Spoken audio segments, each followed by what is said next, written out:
Hello my dear students. So आज के video में हम देखने वाले हैं how to study theory subject. So intermediate level पे law, audit, EIS SM, final level पे लॉ, ऑडिट, डीटीआईडीटी का जो थ्योरी पार्ट है उसका स्टडी कैसे करना है। ओके, इसका नाम तो थेरोटिकल सब्जेक्ट है बट ये प्रैक्टिकली हम यूज करते हैं। अगर हमें कंसल्टेंसी सर्विसेज देने हैं तो ये थ्योरी सब्जेक्ट प्रैक्टिकली यूज तो होते हैं बट इसका नाम है थेरोटिकल सब्जेक्ट, मतलब इसमें आंसर्स थ्योरी में लिखने हैं। Okay, so first of all theory subject का स्टडी स्टार्ट करने से पहले आपको दिमाग में रखना है कि इसमें भी हमें 70-80 मार्क्स लाने हैं। 70, 80, 90 का आपको टारगेट रखना पड़ेगा। स्टूडेंट्स क्या करते हैं, ऑडिट लॉ जैसे सब्जेक्ट में सिर्फ पासिंग का टारगेट रखते हैं बट ऑल इंडिया रैंकर्स के अगर आपने मार्कशीट देखे तो उनको थ्योरी सब्जेक्ट्स में भी 80-90 मार्क्स है। ओके, 70, 80, 90 में मार्क्स मिलते हैं थ्योरी सब्जेक्ट्स में और उसमें तो 30% एमसीक्यूज है। तो एमसीक्यूज में आपको टारगेट करना है 25 to 30 मार्क्स। सो 25 के नीचे आना ही नहीं है, मिनिमम 25 का टारगेट रखना है इन एमसीक्यू। अगर आपको एमसीक्यूज में ही 25 मार्क्स आ गए तो ओवरऑल आपका स्कोर बहुत इजीली 60 अबाउ जाएगा। करेक्ट, 30 में से यहाँ पर 25 मिले एंड जो 70 मार्क्स के डिस्क्रिप्टिव है उसमें से 50% भी आ गए 35, तो भी 25 + 35 60 स्कोर आराम से आप कर सकते हो। बट आपको दिमाग में क्या रखना है, इसमें भी मुझे 70-80 स्कोर करना है। सेकेंड थिंग, जो भी रिकॉलिंग प्रैक्टिस करनी है, रिविजन्स करनी है, वो 8 to 10 टाइम्स करनी है। ओके, मैं थ्योरी सब्जेक्ट्स के लिए ज्यादा रिविजन्स बोलती हूँ क्योंकि कीवर्ड्स रिकॉल होने चाहिए।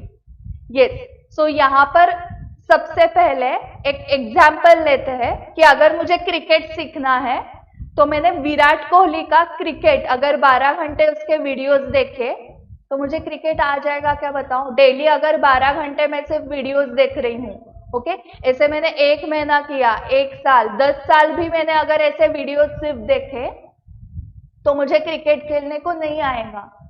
बट अगर ये मैंने 12 आवर्स डेली ग्राउंड पे जाके प्रैक्टिस की तो मुझे क्रिकेट आने के चांसेस ज्यादा है क्योंकि मैं खुद प्रैक्टिस कर रही हूँ।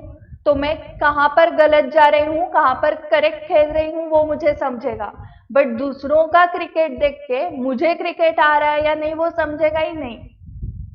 तो वैसे ही अगर आप थ्योरी सब्जेक्ट में सिर्फ रीडिंग करोगे, इसका मतलब आप विराट कोहली के वीडियोस देख रहे हो सिर्फ एंड फिर खुद क्रिकेट खेलने के लिए ट्राई कर रहे हो तो नहीं आएगा। वैसे ही आप सिर्फ रीडिंग करोगे स्टडी के टाइम एंड एग्जाम में खुद जाके आंसर्स लिखोगे तो नहीं आने वाला है। सो जैसे क्रिकेट प्रैक्टिस करने के बाद आएगा, कोई भी चीज प्रैक्टिस करने के बाद आएगी, सिर्फ रीडिंग करके नहीं आएगी। तो वैसे ही थ्योरी सब्जेक्ट्स के आंसर्स जो आपको लिखने हैं उसके लिए आपको प्रैक्टिस करनी पड़ेगी। सो फर्स्ट ये क्लियर करो कि सिर्फ रीडिंग करके नहीं होने वाला है, आपको बहुत सॉल्विंग प्रैक्टिस करनी पड़ेगी। तो उसके लिए क्या क्या स्टेप्स फॉलो करना है, फर्स्ट हर चैप्टर के आपके पास समरी होनी चाहिए। तो वो समरी आप पॉइंट्स हाईलाइट करके बना सकते हो, आपके पास में भी रेडीमेड समरीज हो सकते हैं या चार्ट ऑडियो फॉर्म में, कैसे भी फॉर्मेट में, बट चेक करो कि आपके पास हर चैप्टर की समरी है ना। वो समरी आपको रीड करनी है, ओके, कंसेप्चुअली क्लियर करके लेना है and then you will go for question answers practice.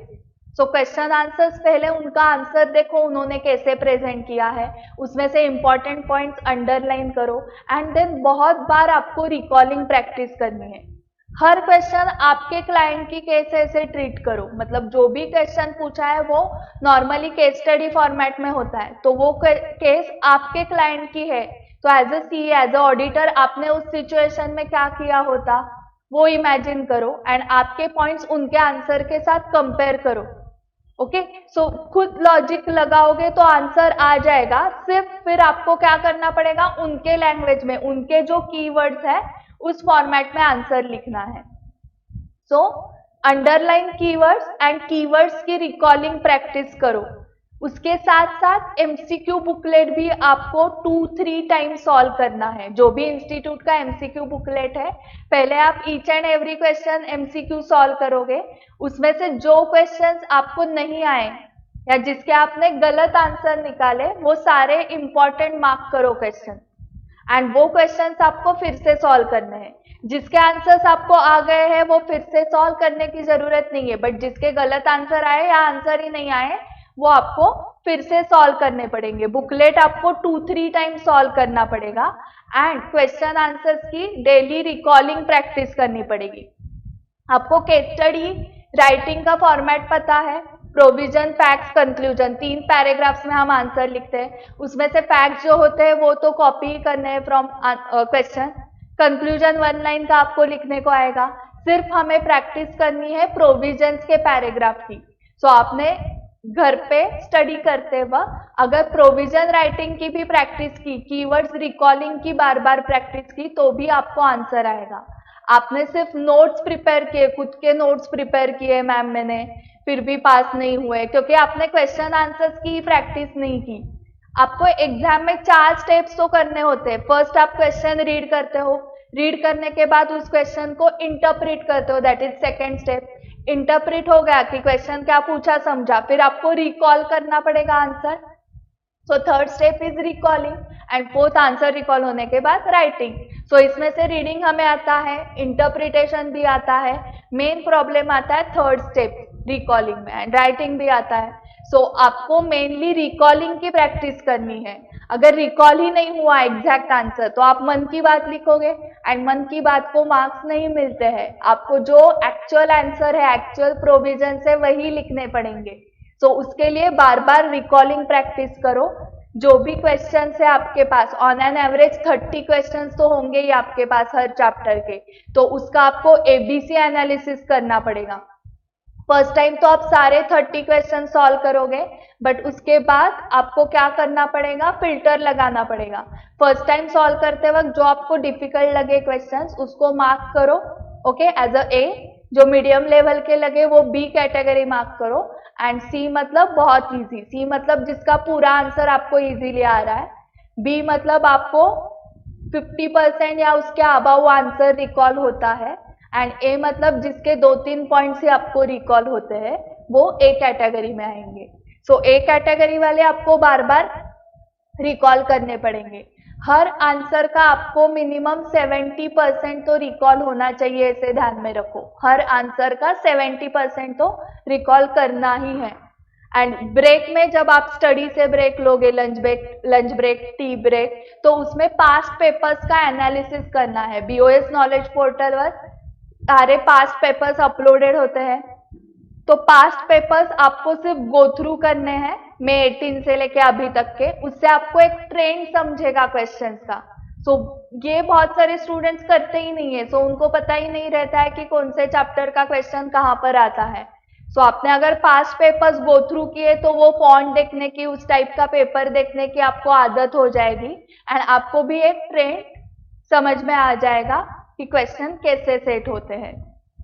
So follow all this guideline. So MS Dhoni का ये फेमस कोट देखो, the process is more important than the result, and if you take care of the process you will get the result. Okay, so you need to take care of the process. अगर आपकी process correct है, theory subject study करने की process correct है, तो आपको result मिलेंगे। आप 12 घंटे सिर्फ रीडिंग कर रहे हो तो पॉसिबल नहीं है, वहां पर रीडिंग कंपटीशन नहीं है। ओके, थ्योरी सब्जेक्ट के लिए आप रीडिंग कर रहे हो बट आपने रिकॉलिंग प्रैक्टिस नहीं की, तो वहां पर कैसे रिकॉल होगा? आपने सिर्फ नोट्स निकाले एंड क्वेश्चन आंसर्स ही नहीं किए, तो वहां पे कैसे क्वेश्चन आंसर सॉल्व करने को आएंगे? वहां पर जो करना है आपको उसकी प्रैक्टिस करनी पड़ेगी। So thank you very much for watching the video. जिनको थ्योरी सब्जेक्ट डिफिकल्ट जाते हैं उन सबको ये वीडियो शेयर करो, and subscribe to our channel. Thank you.